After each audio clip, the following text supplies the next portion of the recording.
started cleaning up parts for the carburetor, douching in a little bit of silver, duplicolor engine enamel stuff, and it works pretty good. At least it makes it look nice. I'll flip these over and do one more shot on them. And if I can read, I cannot believe my eyes have gotten as bad as they have. Dummy. No, I'm not a writer. Okay.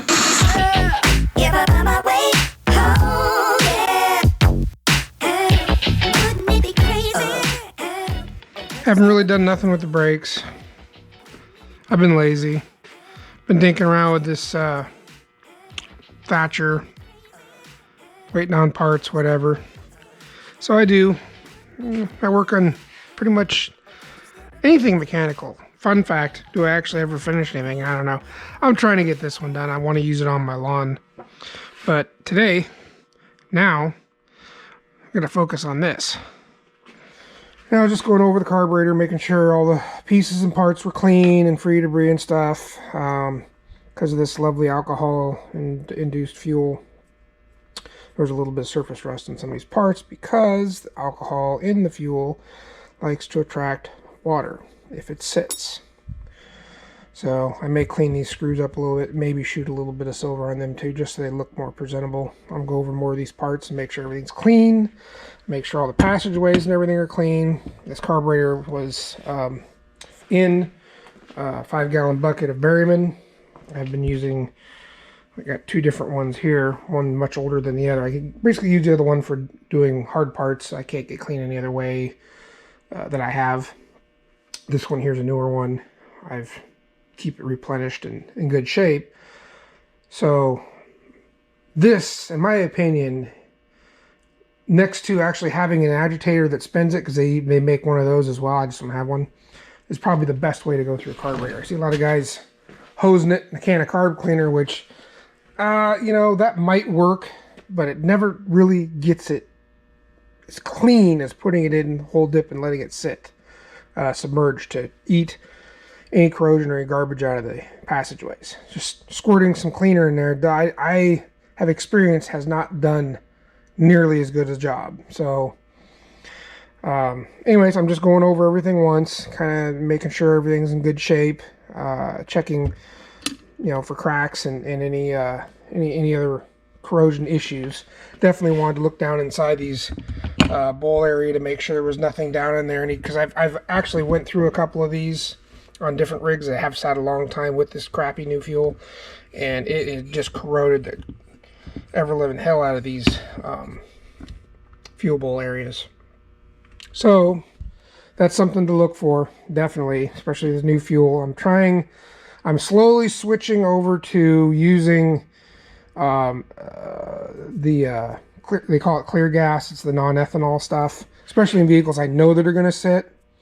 So this was my fault. I mean, I hadn't really been affected by the ethanol stuff yet. We're just now in the last 2-3 years really getting pretty much everyone has the 10% ethanol up here now, and it's just wreaking havoc on this stuff. So a lot of my older things I'm going to start switching over that I know are going to sit, switch it over to unfortunately more expensive clear gas. But hey, you know, it's going to get more expensive constantly doing this than the couple dollars a gallon I save, you know, on the fuel, especially my time too. There's our kit. I've used this one before, and it seems to be a pretty good kit. AED, Advanced Engine Design. It seems to be pretty good. The packaging's kind of challenging, but I think I can get it out of there without destroying anything.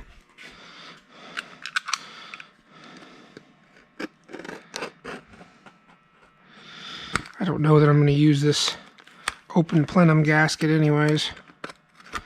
They make Edelbrock kits, of course, but I don't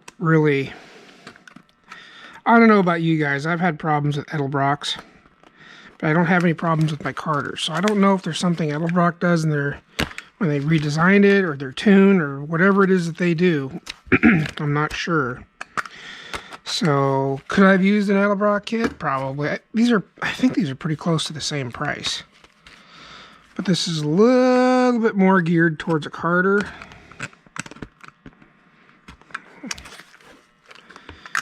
At least I think it is. And I have instructions from old Carter kits too that I go by. Because this is in fact a Carter AFB.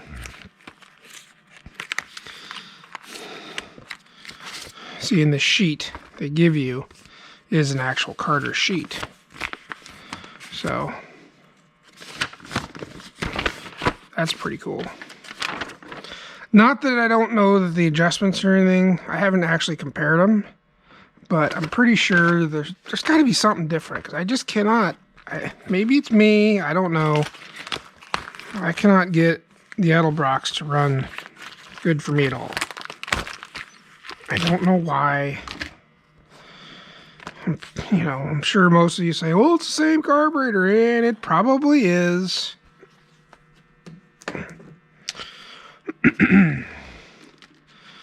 Maybe it's just me and it's in my head. I don't know. Ooh, that's not good. That means we're gonna have parts flying around.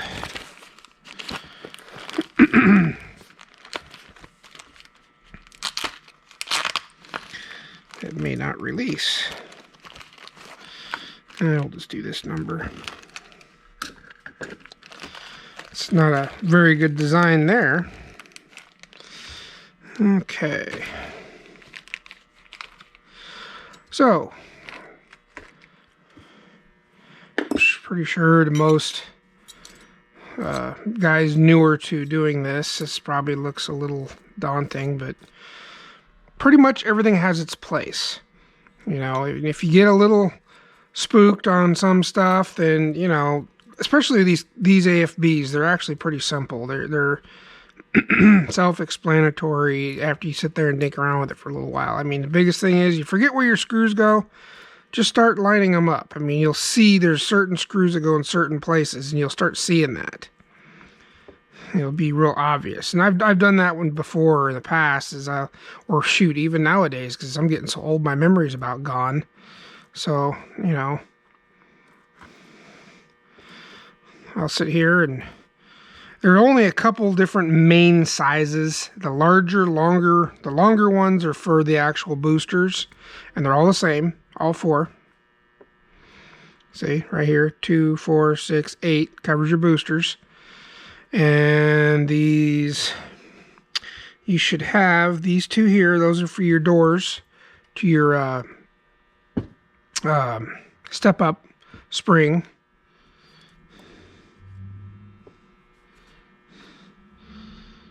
And these are all going to be your top, which you can count. Should be 1, 2, 3, 4, 5, 6, 7, 8 of those. 3, 4, 5, 6, 7, and there's number 8 right there, see? And then these two here are going to be for your accelerator pump squirter, this guy right here. And that's pretty much it. Now you'd have 6 more screws if you had an automatic choke, basically, and they're going to be similar to these guys. You'll have some ones that are shorter than these, 3 of them, and I believe 3 that are almost the same length, but the heads will look a little bit different. You see, the head's kind of, well, it's also smaller, but it's shorter.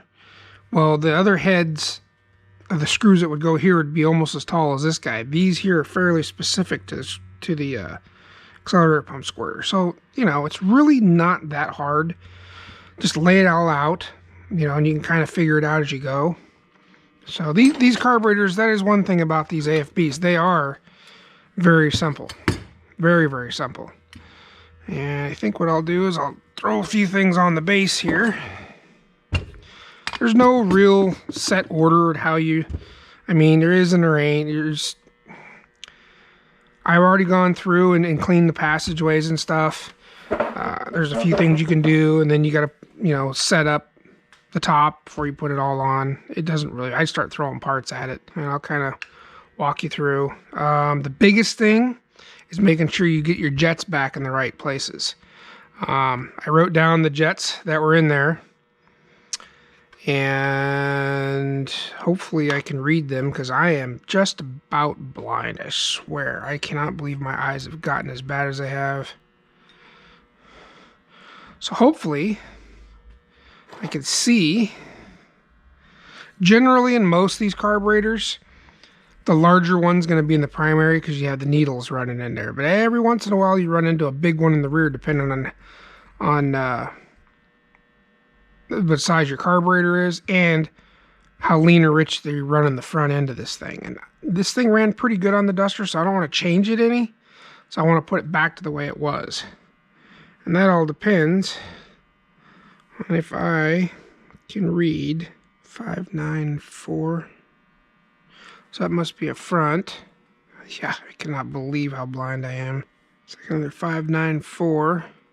120. Looks like it might be a 395. See, that's telling me right there these jets have already been changed. Because the 120 is an Edelbrock number, the 397 I think is a Carter AFB number. 120. It's like 395.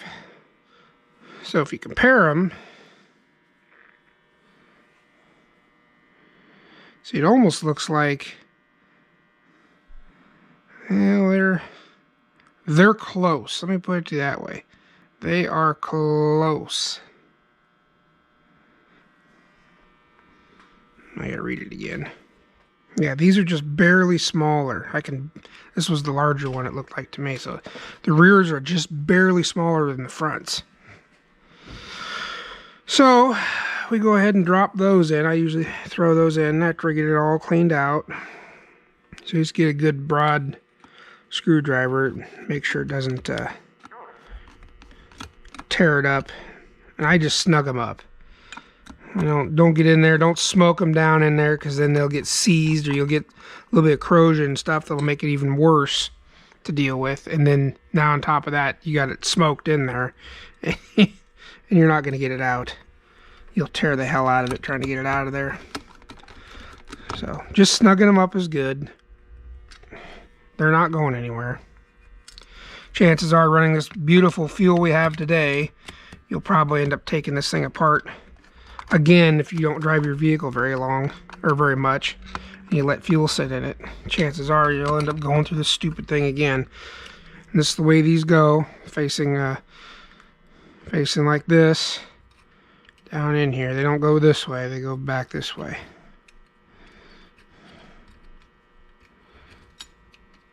If I can get it in there, because I can't see. There we go. Just like so. That's why I always put the jets in, that way it's not in my way. Not that it's a big deal to take apart. Now I usually throw the boosters in. So this guy here, even if you forget, pretty much only goes one way. Obviously it doesn't go that way. Won't work that way. Works that way. So basically that's, I'll show you all the difference here. It really only goes in one way. So it's really hard to screw that guy up. I don't think you can put it in this way. We tried that already, right? Yeah, see, it hits the weights hit the bottom. Or, see, drops in there, but it won't move. So it definitely does not go that way. So that goes in just like so. And all it is it kind of gives the fuel time to catch up for when the throttle plates open up. Sorry, I'm not super technical about this stuff. I know just enough to be dangerous, but I'm not like some guys on here that just retain this crap like there's no tomorrow. I wish I could. I know what it does. I know why it's supposed to be in there. I just have a hard time explaining to you exactly why it does that. Trust me, you need it. How's that? Let's try and make this easier on ourselves. There we go. Okay, same with these gaskets. There's only 2 fronts and 2 rears. Fairly simple. Accelerator pump. That looks like it's a... There's your front and there's your rear. Hopefully there's 2 more.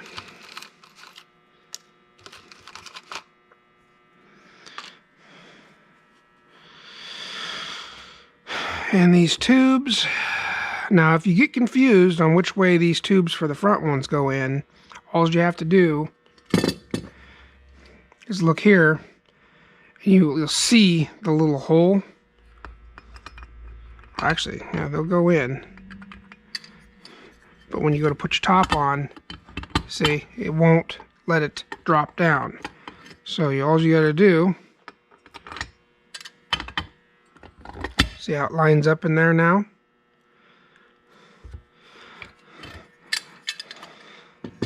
Or if you just remember really well, this little emulsion tube goes forward, that's all.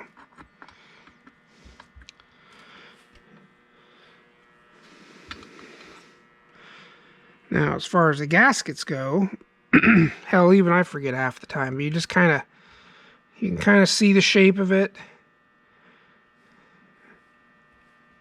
They're fairly self-explanatory. Not super difficult. And they should fit easy. Shouldn't have to force anything or BFFI anything together. There's another booster. And I already went through and blew all these out, cleaned them out with a little paper clip, and checked everything. Everything was in good shape, so we're good to go there.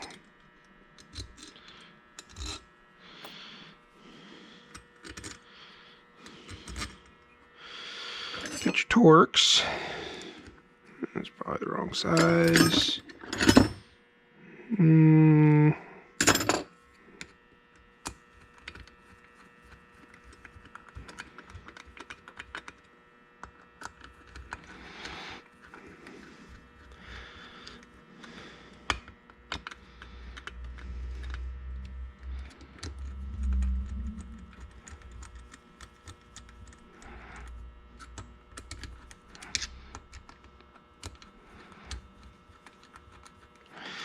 And again, I mean, you don't have to get critical with the torquing any of this stuff. Just snug it up good. You can kind of feel it when it starts getting tight, and then just give it just a little snugness. You don't want to smoke this stuff down. It's only in aluminum, and plus you can easily distort it. And distortion is just as bad. Distortion, warping, one and the same. So you do not want to do that. Same thing here. Just kind of look at it. Oops, here we go. Obviously it won't go that way. Obviously it goes that way. Pretty cut and dry.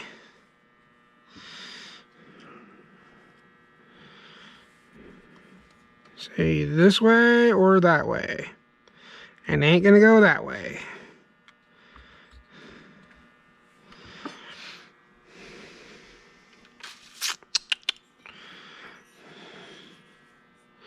And of course, the way these tubes are set up, there's no way you could do it backwards.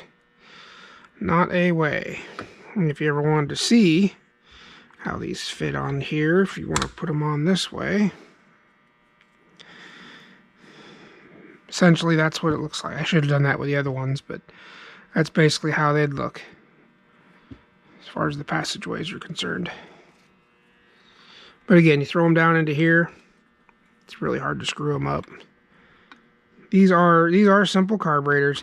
I cut my teeth on Holleys and Autolites, and there's not many people have anything really to say about the Autolites, but they're really, really good carburetors. Not much in the performance and tuning world for them, but they run really, really well. I've always had good luck with them. Now these are a good carburetor to start out on, because they are very simple. Leaks are kind of a low situation because there is no gaskets below the fuel line, so you don't really, or the fuel level. Whereas a Holley does, those bowls and stuff, if you don't put, well, like I did on my first Holley, I didn't put the gaskets on the end of the bowl screws. What'd you need those for? Yeah, I found out. But Autolites are built like this. They just have a removable top. Matter of fact, oops. One time I was running it with the top off, one of those Autolites, because I was having some float adjustment issues or something. And I thought, I wonder if I could start this thing with the top off of it. And, oh yeah, but you want to be super careful because, you know, you got fuel sloshing around. I wouldn't advise driving it around like that. I mean, kind of feel the gasket getting ready to seat. You just, it's nice and easy. You don't have to get crazy with this. Just like that. Okay, now, there are a couple different situations with the accelerator pump. Here's our gasket. I think, does it go that way? I think it does. I'm pretty sure it does. Yes. There are a couple different styles. I don't know if this thing will show it. Yeah, this is a needle and a check ball. I can't remember, but I thought Edelbrock's had, well, this is a rod and check ball. Sorry, I get my terminology all messed up. I thought Edelbrock's had an actual needle in here, but I can't swear to it. So that's something you want to be careful of. And I believe,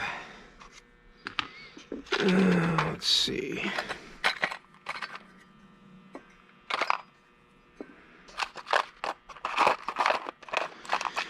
I think it's the only check ball this thing even has. Oh, no, there it is. There's the old one. Come here, you little rat. That's the old one. And this is the piece that goes above it. That doesn't come in the kit. So make sure you don't lose that guy right there. Check ball does. At least, oh, well, look at, made me just eat my words. Look at that. They got one in this kit. Maybe that's why I like that kit a little bit better. I've not seen them in other kits before. So, I lied to you. Check ball in first. Then this little spacer guy. It's like that. And then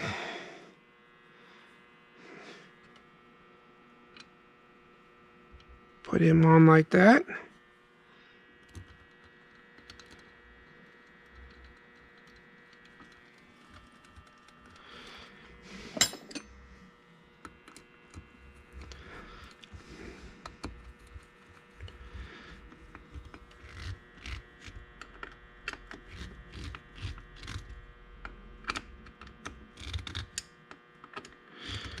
Just like so. Okay. Now I think we're almost, well, there's a couple more things I can do to this bottom piece here. This plug, which you can use the liquid stuff or you can use the Teflon tape. I just use the tape. It's not that big a deal. The biggest thing is making sure that you put it on in the right direction.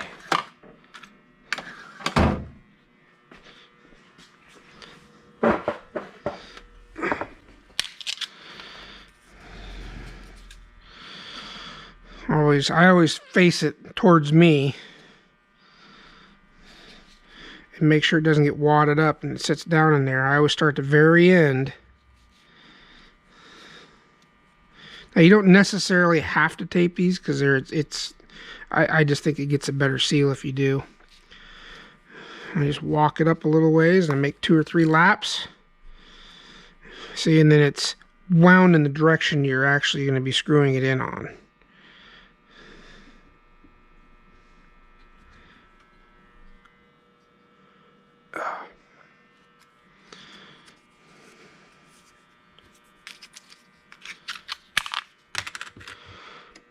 Did I take it off with a wrench or a socket? Oh, I got a wrench here.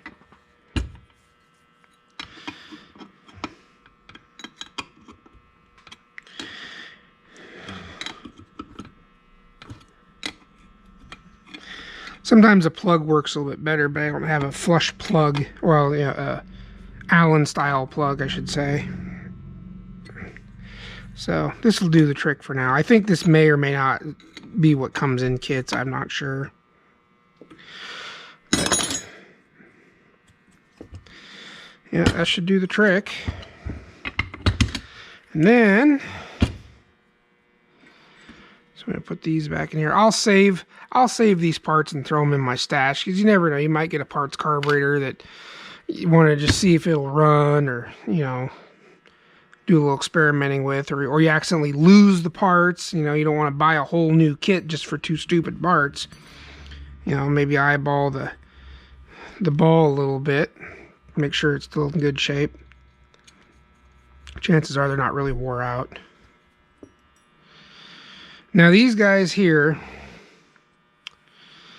I just I'll take and clean, which I already did. I just took and cleaned them up with a little bit of sandpaper, just real quick, just to get them nice and clean. And I'll run these all the way down and bring about 2 turns, 2.5 turns, full turns. That's usually a pretty good starting place.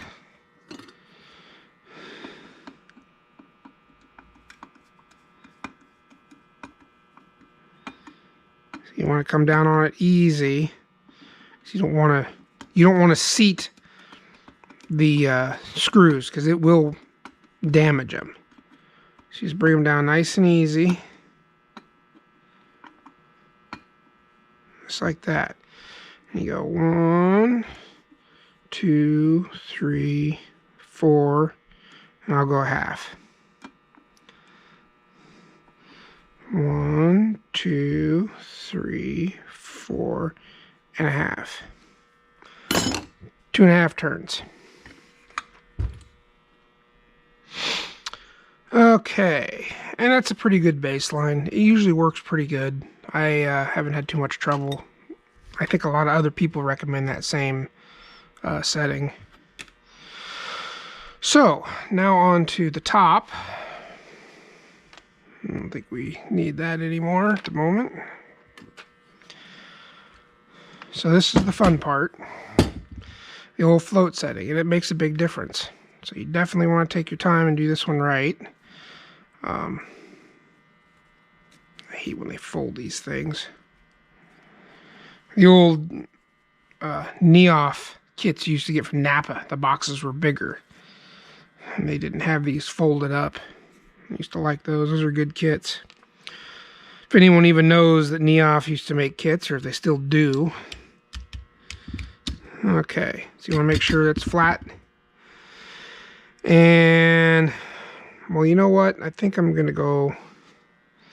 I'm getting a little bit ahead of myself. We do have a new screen for this guy. And a gasket. So that's cool. And, oh cool, we have new screens for even the seats. Bonus.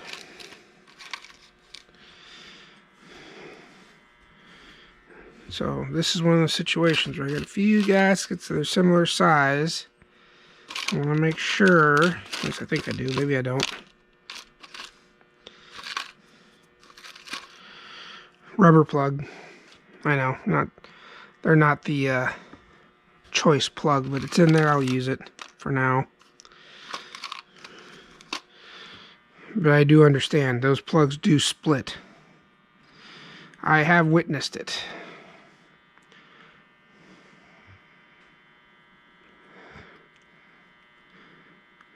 Okay.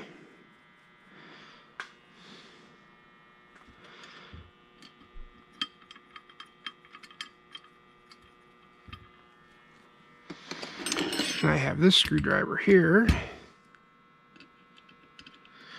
for this purpose.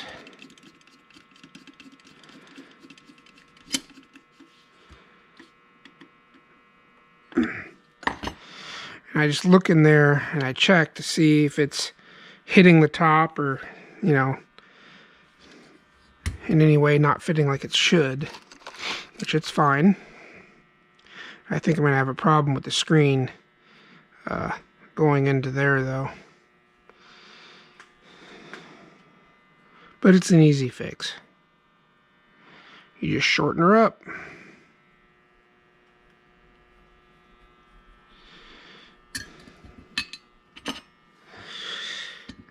Normally I have these carburetors done really quick, and I would have had this done a while ago, but I did want to video it for you.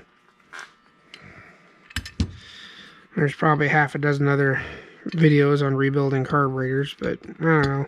I like watching other people do them because you never know. You can pick up something new from somebody else that's doing it. Everyone has a little bit different way of doing things sometimes. Different tools, different ideas, different ways of setting things up. So sometimes I like to watch them. See, this guy here, I think is going to hit.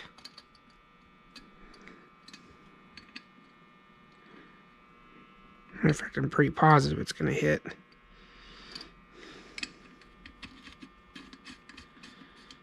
Yep, so I'm going to shorten that up just a little bit, because we don't need that ramming into that thing. And the only real way to do that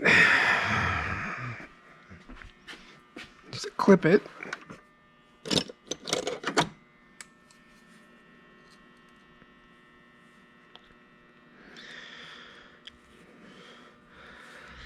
And it's not like this is a filter or anything. This is just supposed to keep any large debris out. Maybe if a filter decides to self-destruct. Just try to smooth it back out. This will keep any filter fragments. Yeah, it's a little bit shorter. That should work perfectly.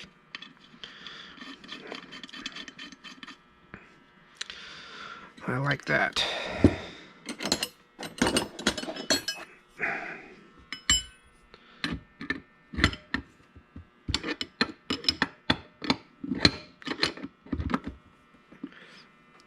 And I'll check this one more time when I get it all together. Okay. So, now we're at a point where we can start dinking around with the floats. I'll do the rest of this stuff. The rest of it goes when we start putting the top and everything together. So, first thing you want to do, you always want to do your settings with your gasket. That is importante. Okay.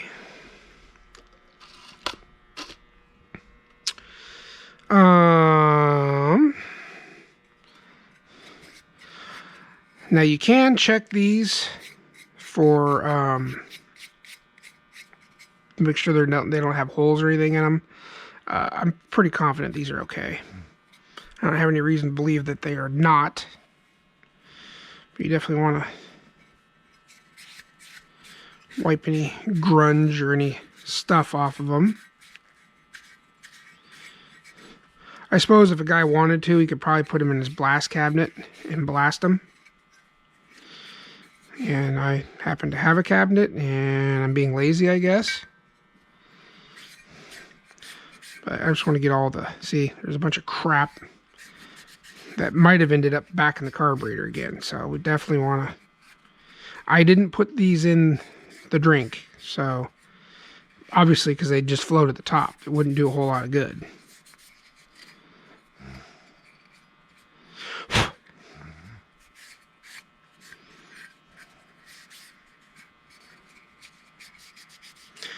So these might have been a good candidate to throw in the old blast cabinet and clean up.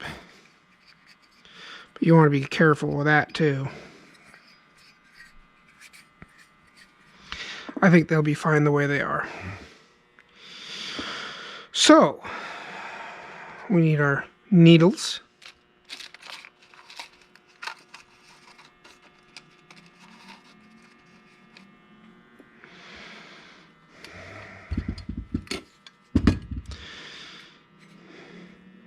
And basically, all you do, I'm just going to do one at a time. Throw that guy in there. And there is an up and down side. This little tab, this tail, or whatever you want to call it, needs to go down. Because that will be your setting for your float drop. That's probably the setting I would do first.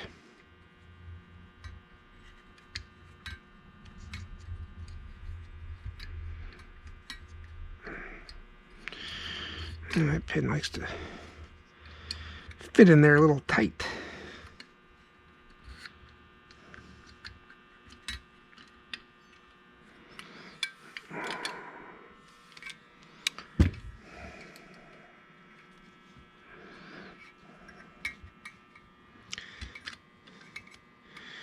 whatever you do, don't bang on the end of the your needle, because it will mess the seat up. It's just I wouldn't say rubber per se, it's a little bit more advanced type of rubber tip, and banging on it is gonna ruin it. So you don't want to be pushing down on it or banging into it, getting it set up. So anyways, we go into here, you have two settings. You have your float drop, and then you have your float level. Okay. I like doing the float drop first, because if I could do any major bending and it doesn't, I don't affect my actual float setting. It doesn't matter. You can do either way. So, it's saying 5/16. And, see, it says, do not press the needle into seat when adjusting float lever. See, so don't do that. Okay, float drop. That's going to be this one here. It's 15/16. So you take this guy here, which you can use this for both settings. I use a drill bit to do this one here, the actual float setting. So what I'll do, this scale here, I believe, is 30 seconds. So 15/16. Yeah, both these scales are. See if I can mark it.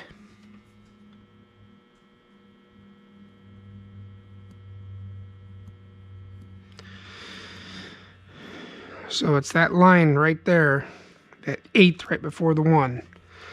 That's for a float drop. And you always measure it from the gasket down on the tip. See, it can actually go down a little bit more. See, and I can take this and pull it very carefully.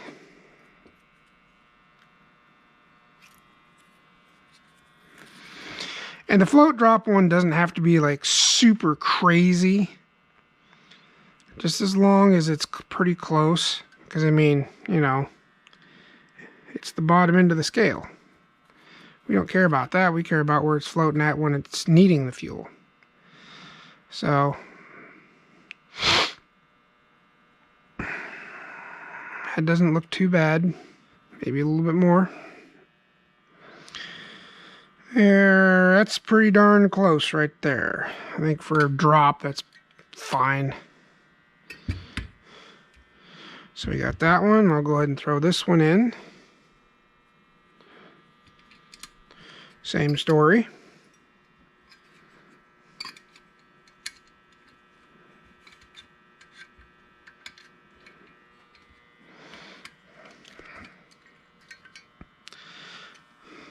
That one looks like it might not be dropping far enough.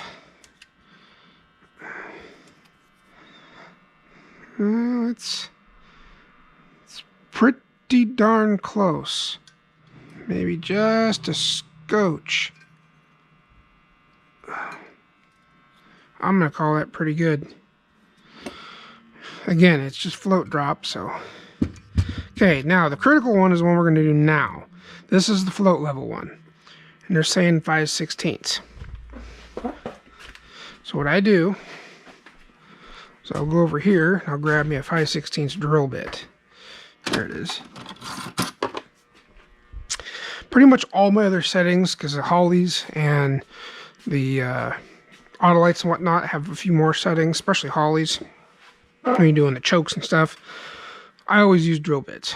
They're really an accurate way of setting them up. Because basically, it's like a feeler gauge. This is 5/16. See, it's just a little on the high side. See? So that would have meant the float level's a little bit on the tall side, see? So what you do is I usually take a pair of needle nose, because you don't want to disturb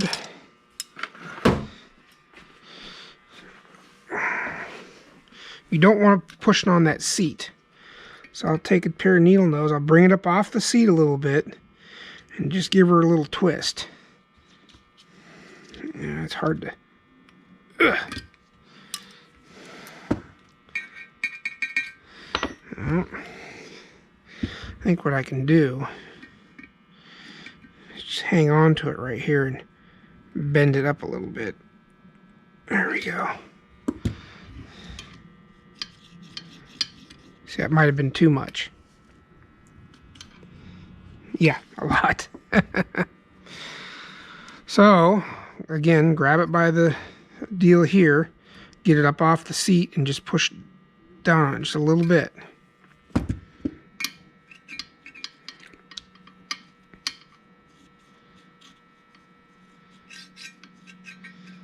So you just barely can hear it. I could probably go down just a scotch, well, it'd be up technically. Just a scotch more. And just, I mean, ever so slightly. See, it's hitting midway on the float. So I'm going to call that, see, you got a little gaposis, but you get right midway. I mean, you could probably go a little bit more. I might have overdone it when I pushed it up the one way. I think we got her this time.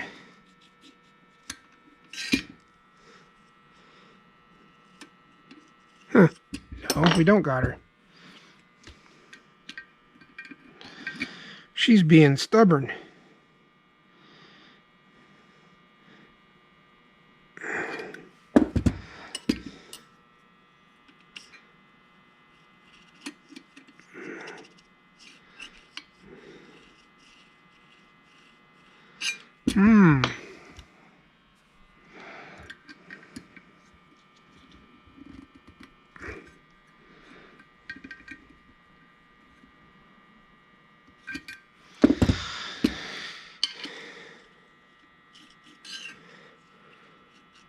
Bouncing all over where it needs to be.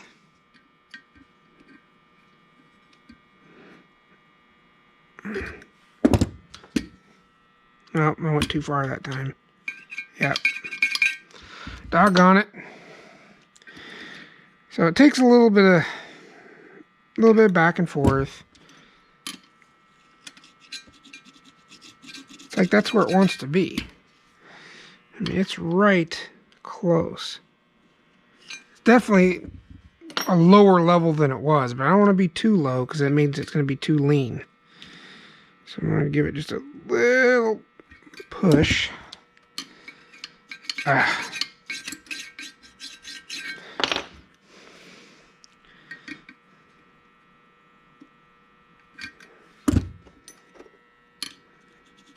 Doggone it. I just cannot seem to get that in the right spot.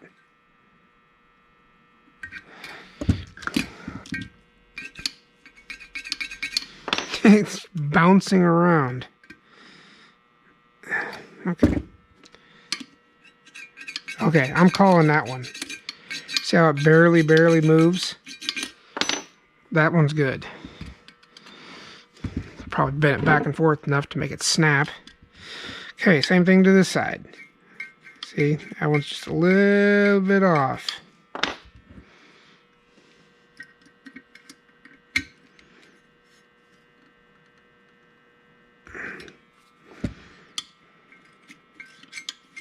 Oh, see, in that one, I can probably go just a teeny bit more.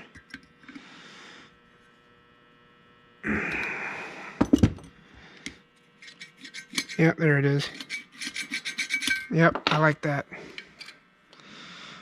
Yep. And you can double check your float drop. It shouldn't have changed. There's no reason for it to. Okay.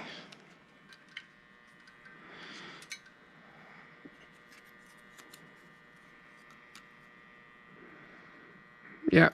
It's better than it was. Okay. Float level's the biggest thing.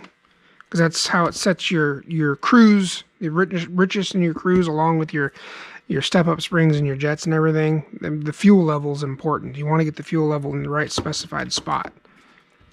So now we can start putting the top and stuff together, or putting the top onto the carburetor.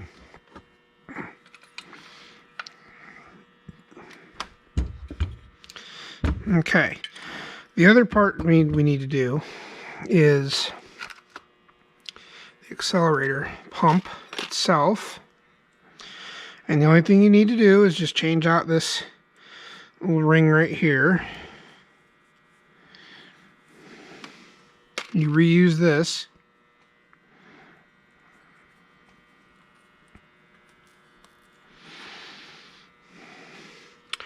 And you just stick them on down in the hole there.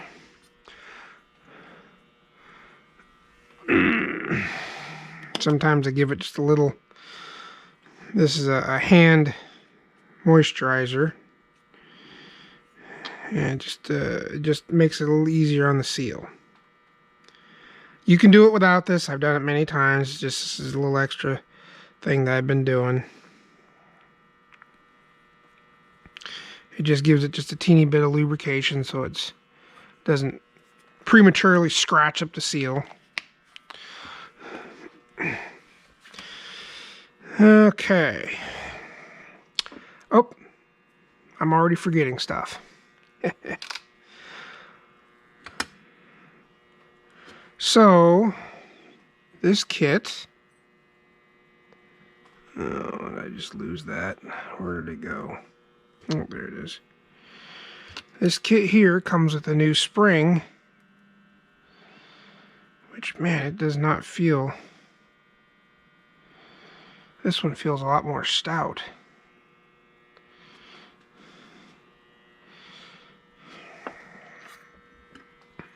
We'll roll with that one. Thought there was two on these. Wasn't there? No, it should be just the one. Let's double check. Nope, just the one.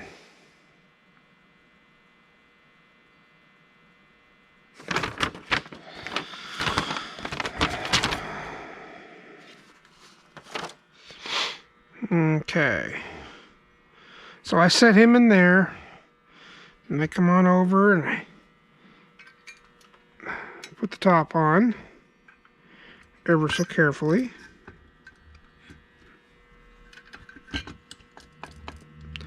Just like so.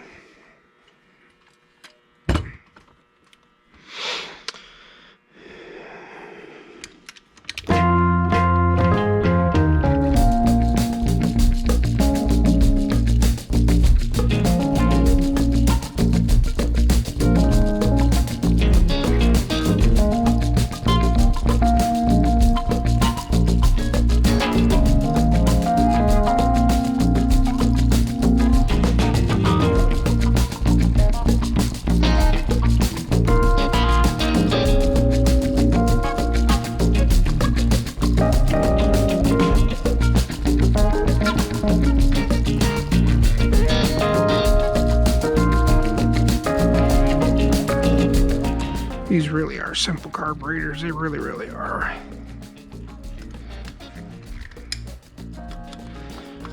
Nothing to be afraid of. I don't think I've ever bought a brand new carburetor. Well, maybe once.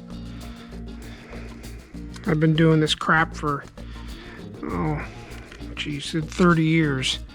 I think I might have only bought one brand new carburetor. It was probably because it was on sale for a decent price.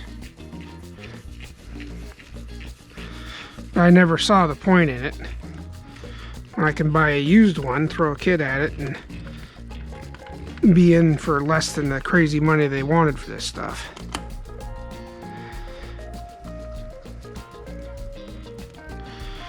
Because let me tell you, carburetors are not cheap if you gotta buy them new. And they're really not difficult to figure out. Okay, again, don't go Tarzan on these things. Just want to snug them up.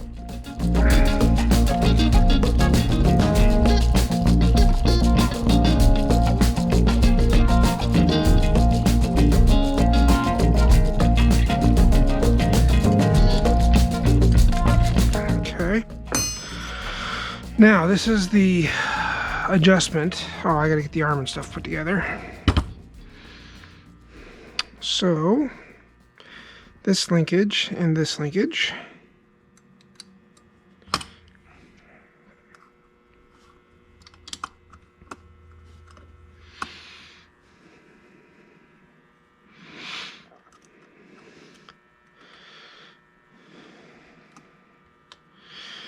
And then this S piece here, it does have an angle to it. Don't put it like this. The angle goes like this. Okay, that's the way it goes in. And you can go, you can't really screw this up, to be honest with you.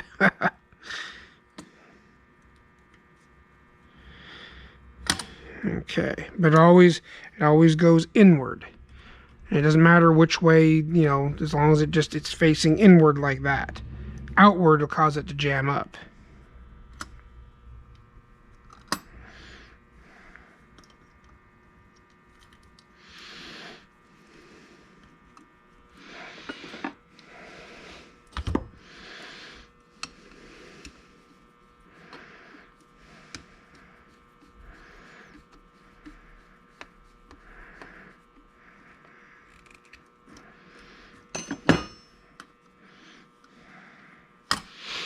Okay, now it says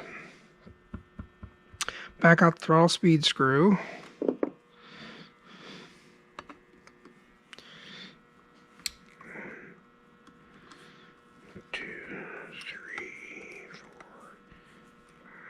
Oh, it just went out 5 turns. Okay, so these are all the way shut. Okay. Back out throttle speed screw. Adjust the rod to obtain 15-30 seconds inch accept from the top of bowl cover to top of plunger stem as shown. Okay. Apparently in the bottom hole, that's what it looks like. They want 15-30 seconds. So that one, this is marked in 30 seconds. So we just need to go to 15.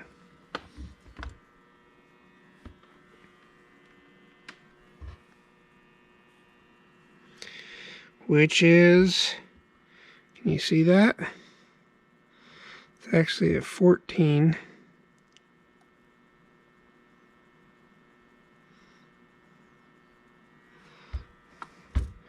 So we need to add some to it. So it should have pliers, I think. Give it just a little bend. Make this more prominent to add to it.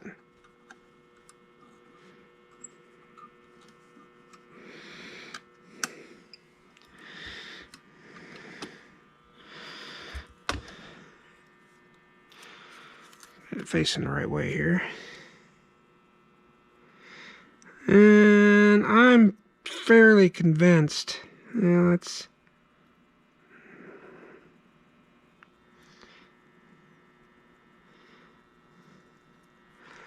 pretty darn close. It's kind of still sitting at 14.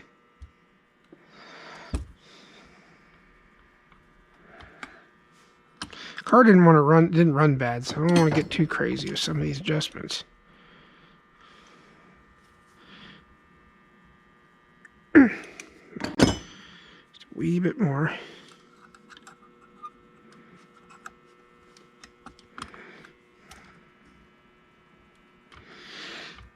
Okay.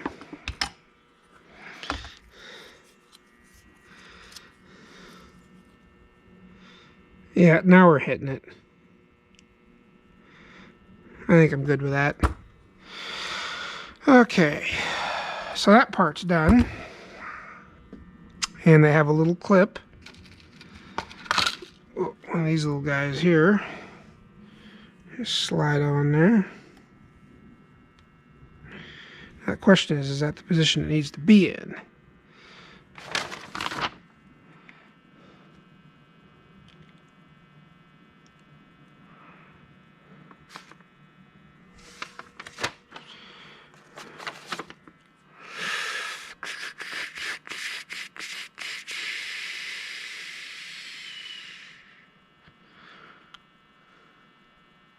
I thought it was in the middle one before.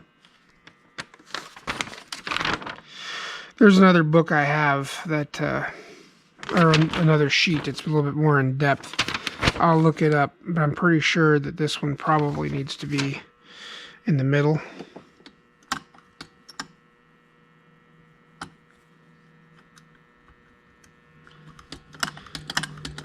See, the higher the hole up, the faster the shot is. So I think we're just going to throw it in the middle. That should be plenty good. Okay. Now the rest of these, this one, that one, the fast idle, I don't, it's a mechanical choke, so there's not much I can do with any of that stuff there. I can check a few of these other ones. Doesn't have a bowl vent. That's another style of needle. I don't know if anyone's ever ran into this, but they used to have a needle that had a little spring in it. There was a couple older Carter AFBs I ran into. One had this three-piece needle setup. It's a little weird. So, anyways, we will. I'm gonna put the other parts on this thing that are not connected yet.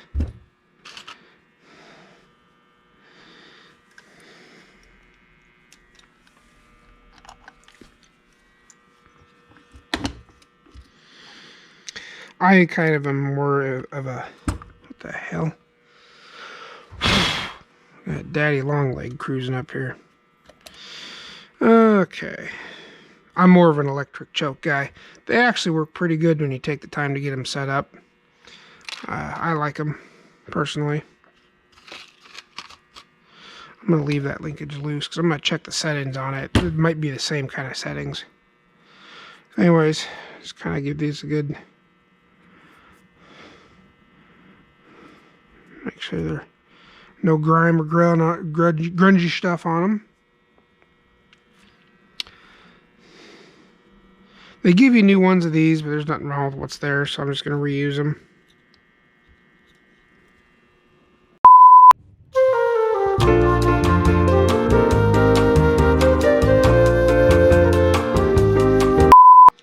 Okay, we're back. Good old batteries, they never last. Alright. Continue where we left off.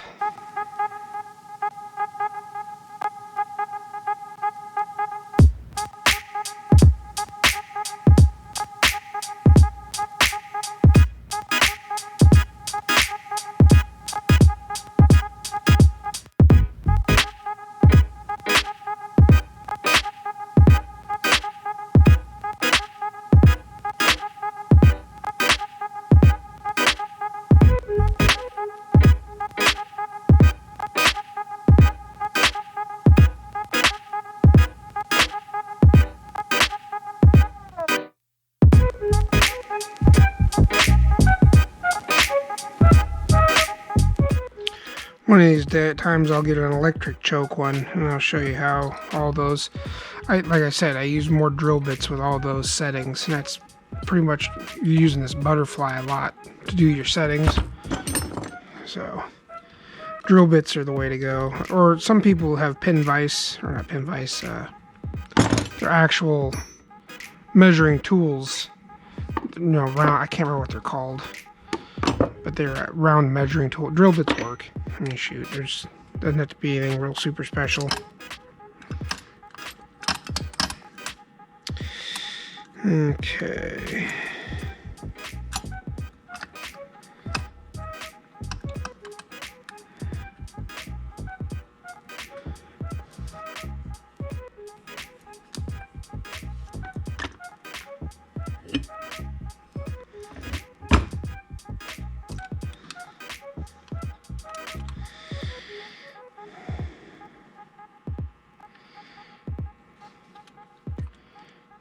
That's the big question on this one, is which way did that go? Oh, facing in or facing out? I don't see it on here. I'm gonna look at one of my other ones.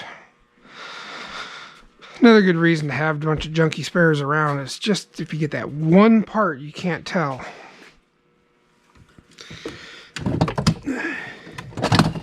I don't need it taking a spill onto the floor.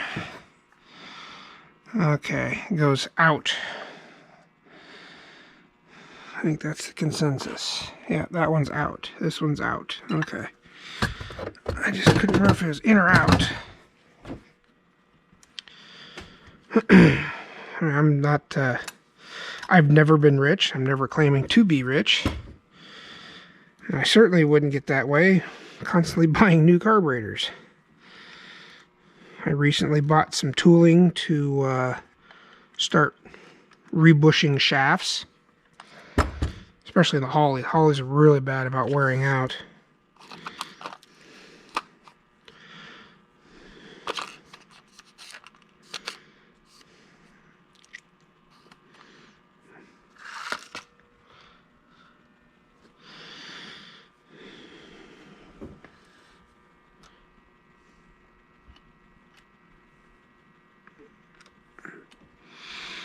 Normally I don't take that part off. It's never usually been an issue, but just I took it off because it looked like crap.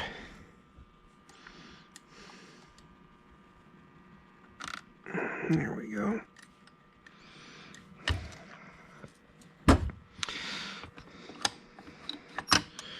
There we go. Which actually 5 turns doesn't mean nothing.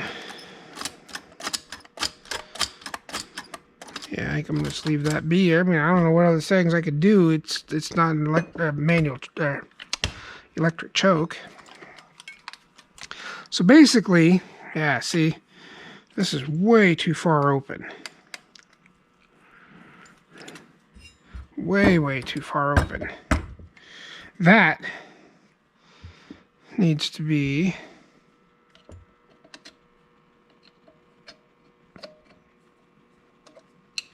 Oh, dummy. The choke's on, that's why. There it goes. Okay, there we go. There we go. Okay. Yeah, that should almost be a square, so it might be set still a little on the high side. It's pretty close.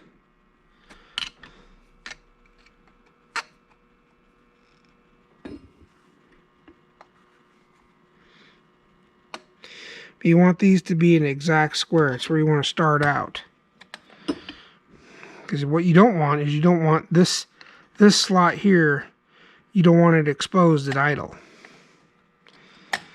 See? If your idle is set and this guy is exposed here, you'll start pulling vacuum out of this port and it'll start advancing your timing when you got it hooked to the distributor. So the idea is to be right... pretty much right where it's at right here is ideal.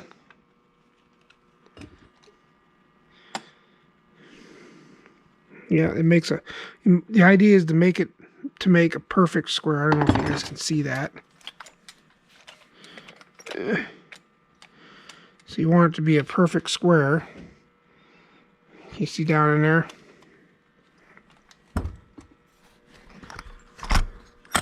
So the idea is you want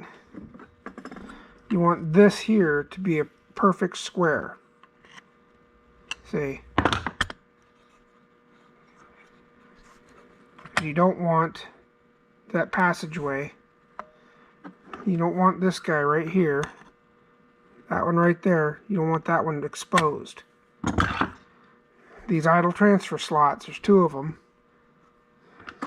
They're right here. This guy right, yeah, I need a bigger screwdriver. This guy right here, and then this guy right here. Right underneath the idle mixture screw. You want it to be a perfect square. That's the ideal spot. And you should be able to play around with your timing in order to keep that here. So where this screw is set at right now, I'm going to try and remember that. And if I have to idle it up, I'm going to mess around with the timing some so I can be able to bring it back down. So I might have to idle it up just to... I may have to idle it up to get it to run. But what I'll do is I'll give it some more timing, and then it should be able to give me the ability to close these butterflies a little bit further. Or you can cheat the system and hang your secondaries open just a touch. I don't like doing that, but I've done that before. And I don't, well, see, on a Hull you can do it. I don't think you can do that on these Edelbrock Carters. I don't think there's a set screw to control that. Doesn't look like it. So, okay.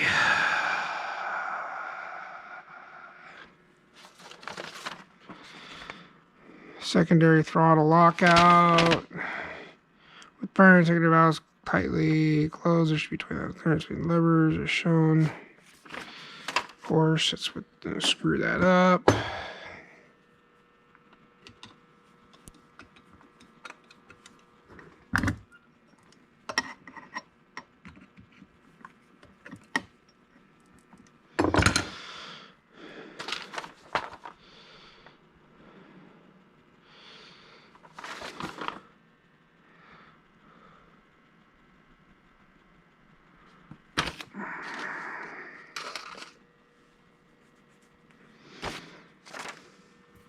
So what they're saying is there should be 20 thousandths gap between these two with the throttle plates completely shut. So let me get a feeler gauge, or I could get a drill bit that's 20,000.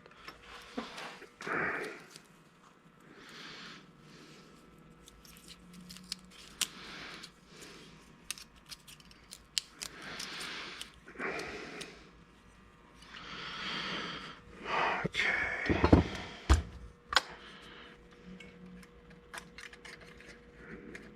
That's what it feels like to me. 20 thousandths. And then secondary throttle valve opening. And this one needs to be figure 7. Secondary throttle valve should just start to open when there's 11/32 inch between primary throttle valve and bore of carburetor as shown. So the adjustment is 11/32. There's our 12, so we got something to go by here.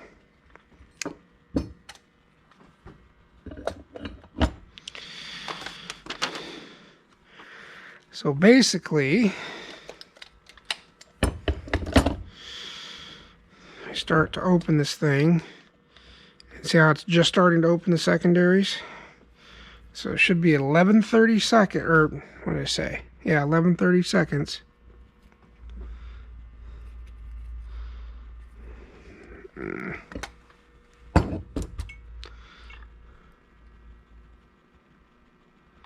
Which is pretty darn close. Yeah, I'm gonna say that's 11/32. Yeah, I think we're good. See, just as it starts to open, so they're set right where it needs to be. A lot of these adjustments you don't really have to mess with, but they're good to check. Okay, I want to see what this one here is. Number 6. Crack throttle valves and manually open and close the joe valves. Tang on the secondary throttle should freely engage. Oh, that's just basically making sure that the lockout works so that you don't go in. When the choke is on, you can't go into the 4 barrels. So, we'll pretend like choke is on, like this. See, it's not allowing the... Or is it? It is, oh, because it came off. There we go. Yeah, see, it's locking it out. So it's working. So I turn my choke on. I try to go into the 4 barrels, and it's locking out right here. See, I drop it out. Now it'll allow me. So the lockout's working. That way y'all want to throttle dog this thing when it's freezing ass cold. It ain't gonna let you. Okay, so now I gotta put, well, let me make sure. I don't think I got anything else. It's the unloader, which I don't think we have anything to do with that. Yeah, because it's going to be electric choke again. With throttle valves open, choke closed. Oh, yeah, I guess I can do it on loader adjustment. So that would be 1/4 inch. So we go get our 1/4 inch drill bit. What this one does, this particular adjustment, is if you have the choke on, or almost all the way on, and you go to wide open throttle, it will crack the choke open just a little bit. Oops, I gotta put this clip on that linkage. Otherwise, I'm just not gonna get it set right.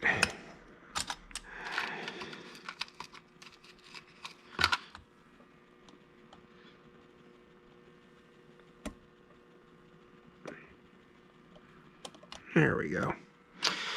Okay.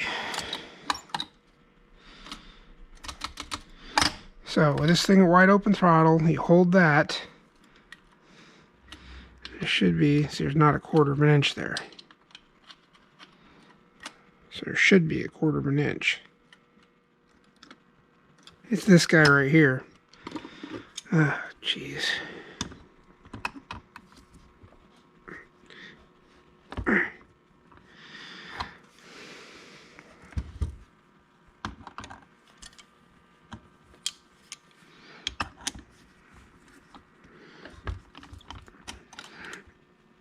There we go.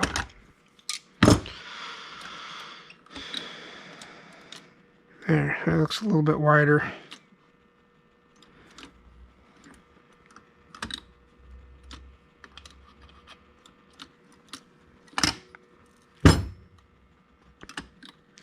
Okay, see how it's hitting here? That's what we're going after.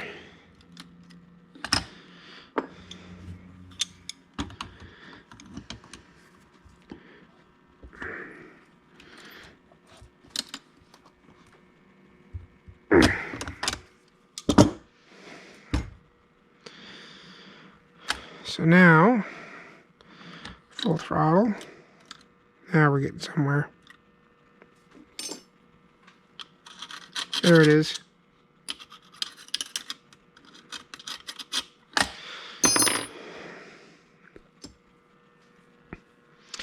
I can deal with that. And being on a manual choke, I don't know how much that actually matters. But it's there. That one, automatic. We don't have that. So that's pretty much. Yeah, see, there's that fast idle linkage, figure 5. See, we can make it a little. I saw there's some marks here. I'm going to say that's it right there.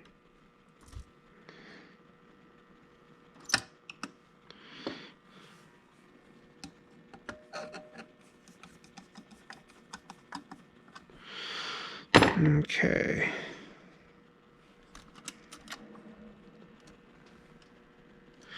See right there, that's the second step, 7/64. So what it is in the choke housing on an automatic, there's a little, you stick a paper clip down into it, and there's a deal you can hook onto it, and then you put pressure up against the little piston that's in that housing, and it holds the choke at a certain spot, which I'm going to guess on this one here would probably be in this realm where these two lines are, which to me looks about right. Not having automatic choke in this thing's kind of screwing me up because that's what I'm used to. But I'll throw the gauge in there anyways just to see. And this is the lever you change to change that. I knew there was a reason for bending that one. They're saying 7/64. I'll throw it in there and see what it looks like. It'd be a lot better to show it on an automatic choke. So basically what they want with the automatic choke and everything set up, this here should be 7/64, which it clearly is not. But I don't know where exactly that spot should be. So I'm just going to leave it be where it's at because it's mechanical manual choke. I mean,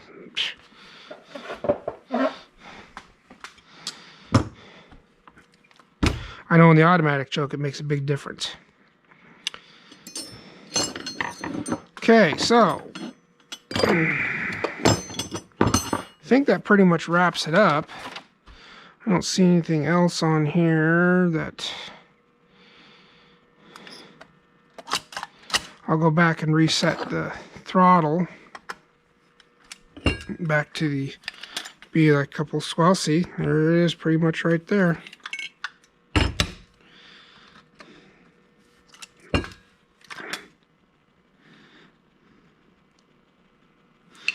Maybe a smidgen more.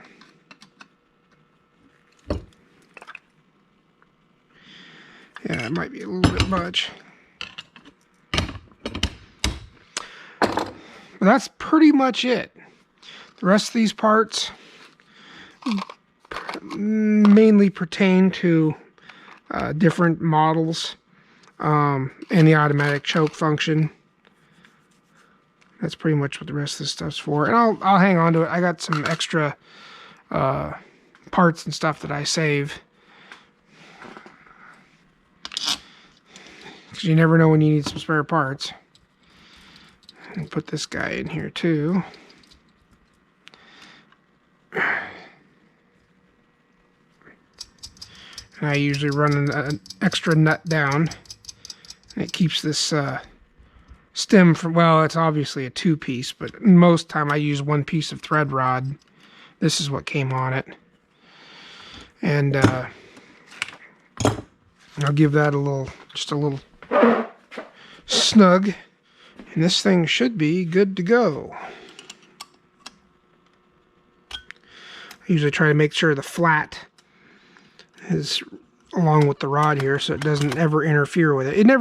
It shouldn't, and never had one interfere. But see, it's kind of tight. But I always make sure the flat is where that rod is. So that thing should work good. I got some 4-hole gaskets as well as the one that came with it. But that's there's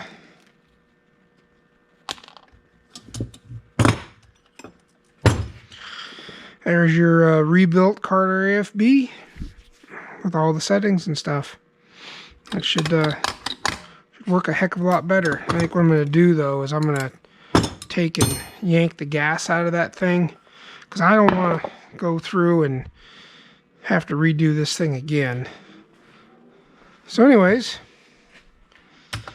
thanks for watching that part, and we'll continue on with some more stuff. Like I said, I'm not an expert by any means, but so far the stuff that I do seems to work pretty good. Obviously, I'm always open to suggestions and comments, and I drive this crap every day. I own one fuel-injected rig, and everything else is carburetor, and in the wintertime, I drive a carbureted rig that still has points on. And I have no problems with it. So, I'd like to say I know what I'm doing, but in my mind, you're never done learning. And I better tighten this up. Check it one last time. That's in there good. So anyways, I'm going to go and grab a bite to eat because I'm getting hungry, and we'll come back out and see what kind of trouble I can cause with these brakes. Good times.